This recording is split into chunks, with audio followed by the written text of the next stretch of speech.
अब जब हम मरते हैं तो क्या होता है, देखिए बॉडी हमारी टूटती है, जला देते हो आप लोग, या तो कब्र में डाल देते हो, गल जाता है, कुछ भी, ये डिस्ट्रॉय होती है, राइट। सेकेंड बॉडी, ये जो प्राणमय कोष होता है, ये जो सेकेंड बॉडी है प्राणमय कोष, जिसको मैंने फ्यूल टैंक बोला, जिसको लाइफ फोर्स एनर्जी बोला, एक्चुअल ये लाइफ फोर्स एनर्जी खत्म हो जाती है। जब ये सेकेंड बॉडी खत्म होती है तब आपका शरीर मरना शुरू हो जाता है, और आपकी मरने के बाद में भी शरीर कुछ समय तक मरता रहता है। जैसे मरने के बाद भी आपके बाल बढ़ते रहते हैं, नाखून बढ़ता रहता है थोड़े दिन तक, मतलब कंप्लीट नहीं मरता।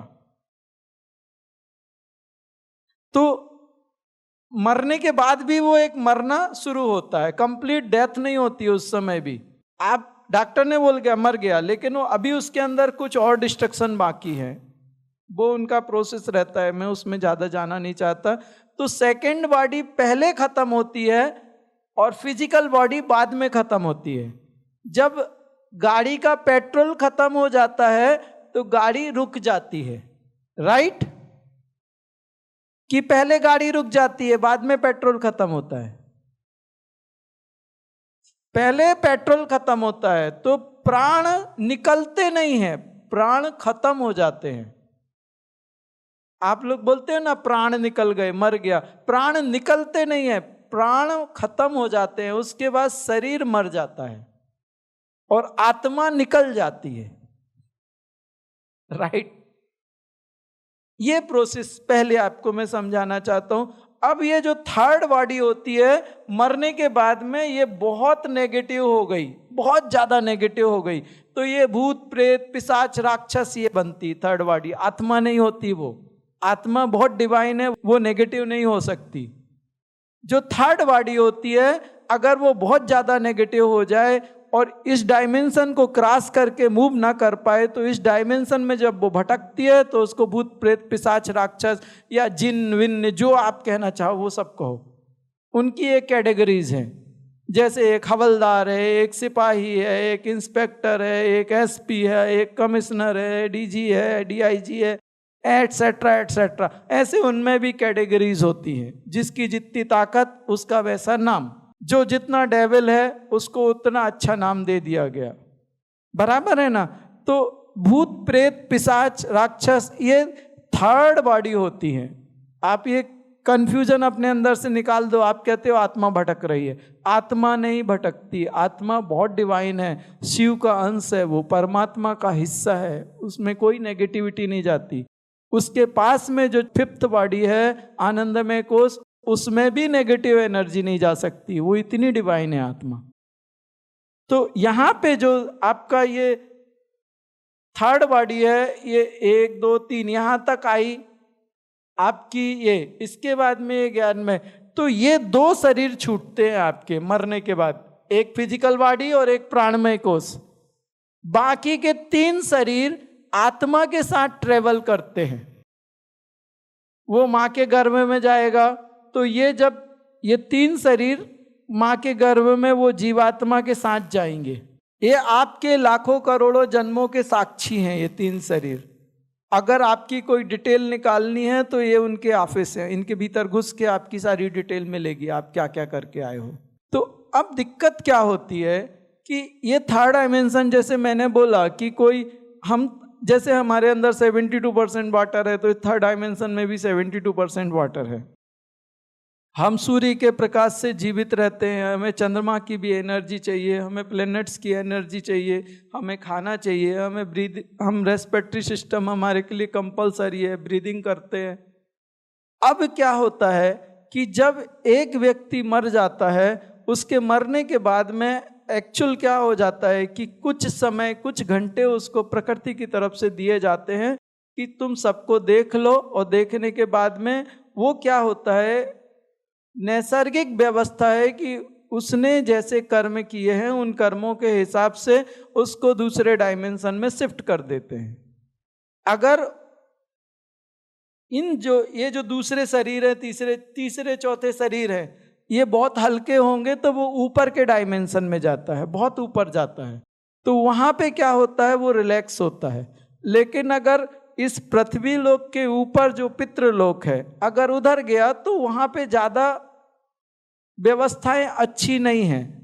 जो नीचे के लोक हैं वो ज्यादा घटिया कहलाते हैं। हमारा पृथ्वी लोक थोड़ा थर्ड क्लास है, इधर सब जितनी फैसिलिटीज है सब थर्ड क्लास है। फोर्थ क्लास में इससे थोड़ा बेटर है, पितृलोक इससे थोड़ा बेटर है, फिफ्थ क्लास इससे और ज्यादा बेटर है, सिक्स और अच्छा है। वहाँ उतनी लग्जरियस रहती, लग्जरियस मतलब वहाँ पे आपको बेटर फील मिलेगा, वहाँ की एनर्जी ज़्यादा शार्प होगी, ज़्यादा रिलैक्सफुल होगी, ये सब होता है। जितने ऊपर आप जाओगे उतना बेटर आपको व्यवस्थाएं मिलती हैं। तो इंसान के कर्म जितने घटिया होंगे उतने भारी होंगे, और जितने भारी होंगे तो वो ऊपर तक नहीं जा पाता, तो थर्ड डायमेंशन में ही, फोर्थ डायमेंशन में ही रुक जाएगा। अगर किसी ने ज्यादा अच्छे कर्म किए हैं तो वो हल्का होगा तो थोड़ी और ऊपर उड़ लेगा। समझे ना मेरी बात? तो ये जीवात्मा उसके बाद में उस डायमेंशन में रुक के, और फिर बाद में मोस्टली क्या होता है, 78 से 80% लोग क्या हो जाता है कि जिस घर से जहां मरे थे तो उनका अटैचमेंट होता है, तो वो देखते हैं कि उस घर में कोई और है जो प्रेग्नेंट है या हो सकता है, तो उस वेटिंग लिस्ट में लग जाता है और अपने घर के आसपास ही जन्म लेता है। मोस्टली वो आत्मा जिसको सबसे ज़्यादा प्यार करती है उसके पास जन्म लेती है, या जिससे सबसे ज़्यादा नफरत करती है उसके साथ में जन्म लेती है। कई बच्चे आपने देखे होंगे जब वो पैदा होते हैं उसके बाद में वो पूरे घर के लिए मुसीबत बन जाते हैं। वो दुश्मनी निकालने को आए हैं, किसी जन्म के दुश्मन थे वो।